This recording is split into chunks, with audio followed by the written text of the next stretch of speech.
are अधा लोग देखो खाई सारला परे काना करसन टिके कर चलबे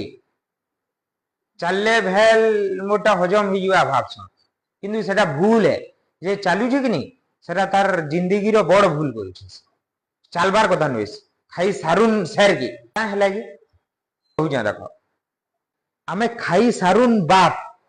आमर जहा ब्रेन रो एनर्जी अछि रकत सबू पलाबे पाकस्थली निके सबू ऑल टोटल एनर्जी पलावा पाकस्थली निके ब्लड रो फ्लो ही बसवा पाकस्थली निके सबू ब्लड कैंच रो लई लागबे केनटा कि खाना हजम हो बोली कि लागबे किंतु जदी तमे खाई सारुन शेर की चाली बसबो बेले काना हेबा सबू रकत पाकस्थली के निजे कि गोड़ आड़े पले बस गोड़ आड़े पले बसले हजम नहीं ही पारे भल से बद हजम हेबा एसिडिटी हेबा आर भी विभिन्न प्रकार प्रॉब्लम माने हेबा जदी खाई सारी करी जणे चालू छे बेले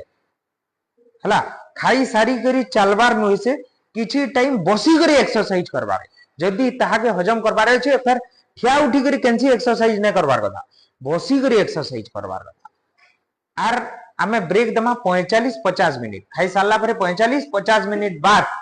जदी तमे चलबो बेले भल